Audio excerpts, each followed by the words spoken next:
जय हिंद दोस्तों। आज के वीडियो में हम लोग युगपत समीकरण को विलोपन विधि से हल करना सीखेंगे। तो चलिए शुरू करते हैं। जैसे यहाँ पे पहला क्वेश्चन है x प्लस वाई बराबर 6 और x माइनस वाई बराबर में 2। तो देखिए, जो युगपत समीकरण होता है इसमें दो समीकरण होते हैं और दो चर अज्ञात राशियां होती हैं। जैसे यहाँ पे देखिए x और y, दो चर अज्ञात राशियां x और y हैं दोनों समीकरण में।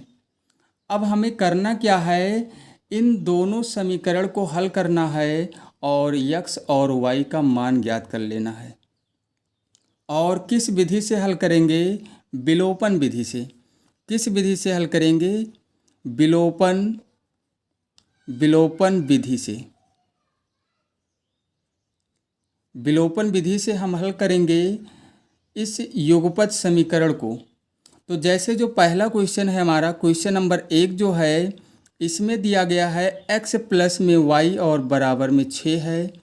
उसके बाद x माइनस वाई और बराबर में 2 है। अब इस समीकरण को मतलब हल करना हमें विलोपन विधि से। तो अगर इसे हम समीकरण 1 बना लें और इसे समीकरण 2 बना लें, इसे समीकरण 2 बना लेंगे और इसे 1। अब देखिए, सबसे पहला काम जो होता है हमें ये देखना है इसमें कि जो चर राशियां हैं, अज्ञात चर राशियां हैं, ये अगर कोई भी पद इसमें बराबर होगा, कोई भी पद यहाँ पे बराबर है, सबसे पहले हमें ये देखना है। तो यहाँ पे x है, यहाँ भी मतलब दोनों पद बराबर हैं। उसके बाद हमें क्या करना होगा, हमें जोड़ना या घटाना होगा। विलोपन विधि में क्या करना है, एक पद को गायब कर देना है। और किस तरीके से गायब करेंगे? तो देखिए, अगर हम जोड़ दें, मतलब समीकरण 1 और 2 को जोड़ दें, अगर जोड़ेंगे तो हमारा y कैंसिल हो जाएगा। क्या बचेगा? x बचेगा, x वाला पद बचेगा। तो इसका मतलब ये हुआ कि हमें सबसे पहले क्या देखना है कि दोनों समीकरण में कोई पद बराबर है। अगर बराबर है तो हम उसको जोड़ देंगे या घटा देंगे उसी हिसाब से कि कोई एक पद यहाँ पे कैंसिल हो जाए। तो यहाँ पे जोड़ने पर भी यहाँ पे कैंसिल हो रहा है y, और अगर घटाएंगे तो हमारा x कैंसिल हो जाएगा। तो यहाँ पे हम जोड़ भी सकते हैं, और जब जोड़ेंगे तो माइनस वाई और प्लस वाई कैंसिल हो जाएगा। बचेगा x और x, यानी ये हो जाएगा 2x, और इधर इसको जोड़ लेंगे तो 6 और 2 कितना हो जाएगा? 8। तो देखिए, अगर पद बराबर हैं तब तो हम जोड़ लेंगे या घटा लेंगे, मतलब किसी एक पद को गायब कर देना है, कैंसिल कर देना है। विलोपन विधि में क्या होता है, किसी एक पद को हम गायब कर देते हैं, मतलब कैंसिल कर देते हैं, और यहाँ पे जोड़ा गया तो y और माइनस वाई कैंसिल हो गया, प्लस y और माइनस वाई। इसका मतलब x और x जुड़ जाएगा, 2x हो जाएगा। तो देखिए, यहाँ पे एक पद कैंसिल हो गया, मतलब गायब हो गया, तो हमारा क्या बचा? 2x ही तो बचा। तो यहाँ से हम x का मान ज्ञात कर लेंगे। और अगर पद जो हैं बराबर नहीं हैं तो उन्हें हमें बराबर करना पड़ेगा। जैसे ये जो दूसरा क्वेश्चन है, इसमें पद जो हैं बराबर नहीं हैं, तो पहले इसको हल करते हैं, उसके बाद दूसरे क्वेश्चन को हल करते हैं। तो देखिए, तो 2x बराबर में क्या आ गया है? 8। तो x बराबर क्या हो जाएगा? 8/2। 2 से जब इसको कैंसिल कर दिया गया तो x का मान कितना आ गया? 4। अब देखिए, अभी केवल x का ही मान आया है, लेकिन हमें x और y दोनों का मान ज्ञात करना है। x और y दोनों का मान ज्ञात करना है। तो देखिए, करना क्या है हमें, x बराबर जो 4 आया है, x का मान 4 जो आया है, समीकरण 1 में रखने पर अब देखिए, समीकरण 1 में रखेंगे तब भी हमारा y का मान आएगा, और समीकरण अगर हम 2 में रखते हैं तब भी y का मान आएगा। तो किसी भी समीकरण में हम रख सकते हैं ऐसा नहीं है कि समीकरण 1 में ही रखेंगे, हम समीकरण 2 में भी रख सकते हैं। तो किसी भी समीकरण में अगर x का मान हम रखते हैं तो y का मान आ जाएगा। तो देखिए x बराबर 4 समीकरण कहाँ रखा गया है? 1 में। तो देखिए यहाँ पे x है तो हमें लिखना है 4, प्लस में y है और बराबर में 6 है। तो y बराबर क्या हो जाएगा? 4 को पक्षांतर कर लेंगे तो 6 में से 4 माइनस हो जाएगा, तो बचेगा कितना? तब यहाँ पे बचेगा y बराबर 2। 6 में से 4 को माइनस किया गया तो y का मान कितना आ गया? y का मान आ गया 2। और x का मान क्या आया था? 4। x का मान क्या आया था? x का मान आया था, x का मान 4 आया था और y का मान कितना आ गया है? 2। और यही हमारा आंसर हो जाएगा। तो विलोपन विधि में क्या करना है? सबसे पहले हमें देखना है कि कोई दोनों समीकरण में कोई पद बराबर है। अगर बराबर है तो उसे हम जोड़ेंगे या घटाएंगे, और उस हिसाब से जोड़ेंगे या घटाएंगे कि कोई एक पद जो है कैंसिल हो जाए, मतलब गायब हो जाए। तो जैसे यहाँ पे y को कैंसिल कर दिया गया था, जोड़ दिया गया था, माइनस और प्लस कैंसिल हो गया था, तो यहाँ पे y कैंसिल हो गया तो यहाँ से x का मान निकाल लिया गया, और x का ये वाला जो मान आया था ये किसी भी समीकरण में अगर हम रख देते हैं तो y का मान आ जाएगा। चलिए दूसरे क्वेश्चन को भी हल करते हैं। यहाँ जो दूसरा क्वेश्चन हमारा है इसमें पद जो हैं बराबर नहीं हैं। जैसे यहाँ पे x प्लस 2y बराबर में -1 है, 2x माइनस 3y बराबर में 12 है। तो दोनों समीकरण में देखिए कोई पद, यहाँ x है, यहाँ 2x है, यहाँ 2y है, यहाँ -3y है। तो दोनों समीकरण में कोई भी पद बराबर नहीं है। तो हमें क्या करना है? अगर समीकरण 1 में इसको समीकरण 1 बना लेते हैं, इसे समीकरण 2 बना लेते हैं। अब देखिए अगर हम समीकरण 1 में 2 से गुणा करा दें तो यहाँ भी तो 2x हो जाएगा, यहाँ भी तो 2x होगा, तो हमारा पद बराबर हो जाएगा। यहाँ भी 2x, यहाँ भी 2x आ जाएगा। तो देखिए हमें क्या करना है? हमें ऐसे लिखना है, समीकरण 1 में 2 से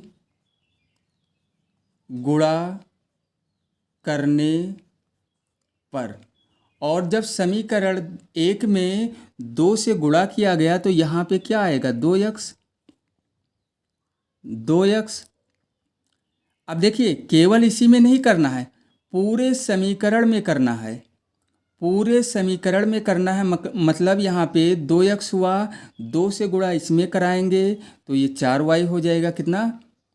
4y। और उसके बाद इसमें भी कराना है, -1 में 2 से जब गुणा कराएंगे तो -2 आएगा। अब ये हमारा एक नया समीकरण बन गया, एक नया समीकरण बन गया, समीकरण 3। अब हमें समीकरण 1 को नहीं देखना है। तो देखिए समीकरण 2 में यहाँ पे 2x है और समीकरण 3 में भी यहाँ पे 2x आ गया है, तो जो पद हैं वो बराबर हो गए हैं। और एक चीज़ का यहाँ और भी ध्यान रखना है कि जो पद यहाँ पे बराबर हैं, जो पद यहाँ पे बराबर हैं उनका चिन्ह क्या है? चिन्ह जो है समान ही है। कैसे? ये भी प्लस में 2x है, ये भी प्लस में 2x है। तो ऐसा अगर है तो हम घटाएंगे, अगर जोड़ेंगे तब तो 4x हो जाएगा, और घटाएंगे तभी तो कैंसिल होगा।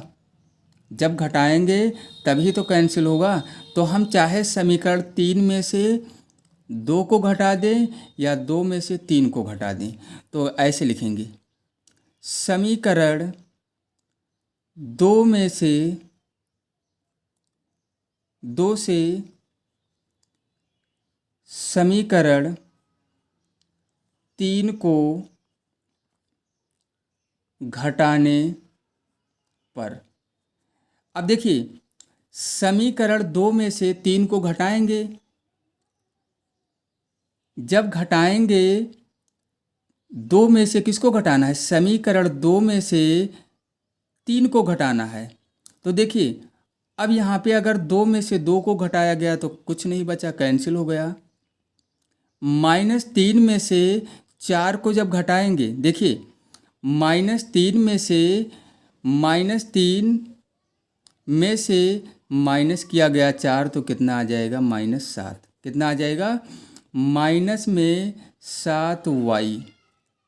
अब देखिए 12 में से 2 को घटाना है, कैसे? 12 में से ये माइनस पहले से ही है, 12 में से माइनस करना है -2, तो यहाँ पे आ जाएगा ये प्लस हो जाएगा, +2 यानी 14 आ जाएगा, 14 आ जाएगा। अब देखिए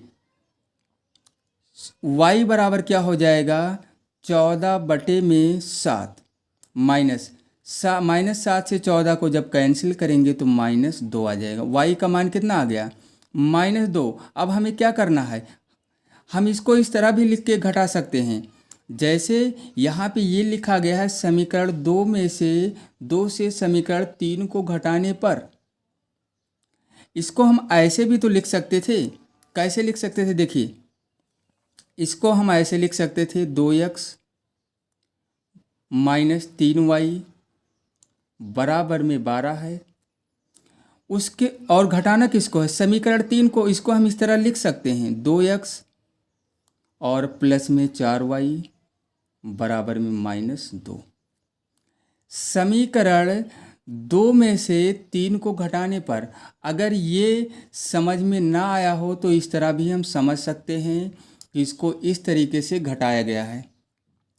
और जब हम घटाएंगे तो जितने भी चिन्ह हैं मतलब जिससे घटा रहे हैं उसका चिन्ह बदल जाएगा, यहाँ माइनस हो जाएगा और ये प्लस में है यहाँ भी माइनस हो जाएगा और ये माइनस है ये प्लस हो जाएगा। इस तरीके से हम घटा सकते हैं। अगर ये समझ में ना आया हो तो इस तरीके से लिख के हम घटा सकते हैं।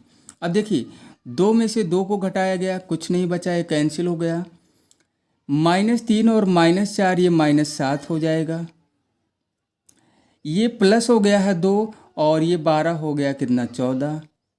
तो y बराबर कितना आ जाएगा 14/7 -7 से इसको कैंसिल कर दिया गया, -2 आ गया। तो सेम वही आएगा।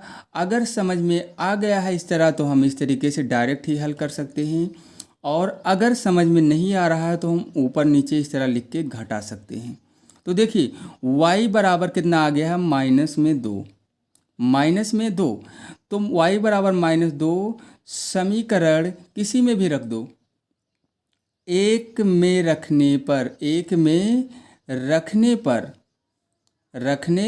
पर और जब समीकरण 1 में रखेंगे किसका मान y का, तो समीकरण 1 हमारा क्या है? देखिए समीकरण 1 जो है यहाँ पे x है, x लिखना है, यहाँ पे +2y है तो प्लस में 2y है तो गुणा करा देना है, -2y का मान रख देना है बराबर में -1। अब इसी को हल करना है। कैसे? यहाँ पे आ जाएगा 2 दूनी 4 मतलब माइनस में 4 आ जाएगा और यहाँ पे आ जाएगा -1। तो x बराबर में क्या हो जाएगा -1 और 4 को जब पक्षांतर किया गया प्लस में 4 हो गया, मतलब x का जो मान आया 3 आया, y का मान -2 और x का मान 3 आ जाएगा। और इस तरीके से हम हल कर सकते हैं। चलिए क्वेश्चन को और भी हल करते हैं। जो तीसरा क्वेश्चन है इसमें दिया गया है 2x + 3y बराबर में 14, 3x - 4y बराबर 4, मतलब ये समीकरण 1 हो गया हमारा और ये समीकरण 2 हो गया। तो दोनों समीकरण में कोई भी पद बराबर नहीं है। यहाँ पे 2x है, यहाँ 3x है, यहाँ 3y है, यहाँ 4y है। तो देखिए ऐसे कंडीशन में क्या करना होता है, यहाँ पे अगर हम इसमें 3 से गुणा कराएंगे तब भी बराबर नहीं होगा, तो हम क्या करेंगे, दोनों समीकरण में किसी ऐसी संख्याएं से हम गुणा कराएंगे कि कोई एक पद बराबर हो जाए। अगर हम समीकरण 1 में 3 से गुणा करा देंगे तो 6 आ जाएगा। कितना आ जाएगा? 6 आ जाएगा। और अगर तो यहाँ पे 6 आ गया तो इसमें किससे गुणा कराएं कि 6 आ जाए? इसमें 2 से करा देंगे तब 6 आ जाएगा। तो देखिए हमें क्या करना है, समीकरण 1 में 3 से गुणा करा दो और समीकरण 2 में 2 से गुणा करा दो, ऐसे लिखना है। समीकरण 1 में 3 से और समीकरण 2 में 2 से गुणा करने पर, देखिए समीकरण 1 में गुणा किससे करा रहे हैं? 3 से। तो 3 दूनी क्या हो गया? 6x। इसमें भी कराएंगे 9y हो जाएगा, और इसमें भी कराएंगे तो कितना हो जाएगा? 3 से 14 तियाँ हो जाएगा 42। अब समीकरण 2 में देखिए, समीकरण 2 में कहा गया है 2 से गुणा कराना है, तो 2 तिहाई 6x हो गया। माइनस में है 4, लेकिन इसमें भी तो 2 से गुणा कराना है। 4 दूनी क्या हो गया? 8y। और यहाँ पे बराबर में इसमें भी कराना है 2 से, तो हो गया 8। ये नया समीकरण हमारा बन गया 3, और ये बन गया समीकरण 4। तो देखिए यहाँ पे डायरेक्ट ही हम इसको घटा देंगे, दोनों का चिन्ह समान है तो हम घटाएंगे। ये माइनस हो जाएगा, ये प्लस हो जाएगा, और ये माइनस हो जाएगा। ये कैंसिल हो जाएगा, तो 9 और 8 ये दोनों जुड़ जाएंगे। अब प्लस 8 हो गया, 9 8 हो गया 17, 9 8 17। अब देखिए 42 में से 8 को जब घटाएंगे तो आएगा यहाँ पे 17y है, यहाँ पे आएगा 34। तो y बराबर में क्या आ जाएगा? 34 बटे में 17, 17 दुना हो गया 34, y का मान आ गया 2। ये एक आंसर हमारा आ गया। अब चलिए x का भी मान निकालते हैं। कैसे निकालना है? उसी तरीके से y बराबर 2 समीकरण, चलिए यहाँ पे 2 में रखते हैं। 2 में रखने पर, किसी भी समीकरण में रखेंगे मान आएगा। रखने पर समीकरण 2 हमारा है क्या? 3x माइनस 4y है, तो y नहीं लिखना है, गुणे 2 लिखना है, और बराबर में 4। अब देखिए 4 दूनी क्या हो गया? माइनस में 8 हो गया, और बराबर में 4। अब हमें क्या करना है? हमें 3x 8 को पक्षांतर कर लेंगे, तो 4 यहाँ है, प्लस 8 हो जाएगा, इधर आएगा। तो ये हो गया 3x और बराबर में 12। तो x बराबर क्या हो जाएगा? 12 बटे में 3। x बराबर में क्या हो जाएगा? 12 बटे में 3। 3 एक कम 3, 3 चौके 12। मतलब x का जो मान आया है हमारा, कितना आया है? x बराबर आ गया है 4, और ये हमारा आंसर हो गया। y का मान 2 और x का मान। विलोपन विधि से युगपत समीकरण को हम इसी तरीके से हल करते हैं। और आज के इस वीडियो में बस इतना ही।